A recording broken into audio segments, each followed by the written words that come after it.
நாகை மாவட்டம் கல்லாரில் அமைந்துள்ள புகழ்பெற்ற மகான் மலாக்கா சாஹிபு என்ற முஹையதீன் ரிஃபாயி ஒலியுல்லா தர்காவின் 426ஆம் ஆண்டு கந்தூரி விழா கடந்த 4ஆம் தேதி கொடியேற்றத்துடன் கோலாகலமாக துவங்கியது.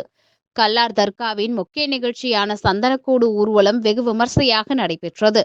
இதற்காக அக்கரைப்பேட்டை மீனவர்கள் அங்குள்ள முத்துமாரியம்மன் கோவிலில் இருந்து முதன்முறையாக கல்லார் தர்காவிற்கு சந்தனக்கூடம், பட்டுப்போர்வை மற்றும் பூ, பழம், வெத்தலைப்பாக்கு உள்ளிட்ட சீர்வரிசைகளை தாம்பூலத்தில் சுமந்து ஊர்வலமாக சென்றனர். அப்போது ஆண்டவர் சமாதியில் பூசப்படும் 10 கிலோ சந்தனம் அடங்கிய குடம் உள்ளிட்ட சீர்வரிசைகளை கொண்டு வந்த மீனவர்களை மேளதாளம் முழங்க கல்லார் ஜமாத்தார்கள் கைகூப்பி ஆற தழுவி வரவேற்றனர். பின்னர் சீர்வரிசை எடுத்து வந்த மீனவர்களுக்கு மாலை அணிவித்த இஸ்லாமியர்கள் அவர்களை இன்முகத்துடன் தர்காவில் உள்ளே அழைத்து சென்றனர்.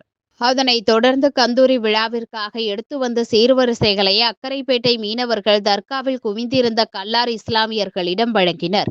அதனை பெற்றுக்கொண்ட இஸ்லாமியர்கள் தர்காவிற்கு முதன்முறையாக சந்தனக்குடம் உள்ளிட்ட சீர்வரிசை வழங்கி சிறப்பித்த மீனவர்களை கௌரவிக்கும் விதமாக அவர்களுக்கு பொன்னாடை போர்த்தி நன்றியையும் வாழ்த்துக்களையும் தெரிவித்துக் கொண்டனர்.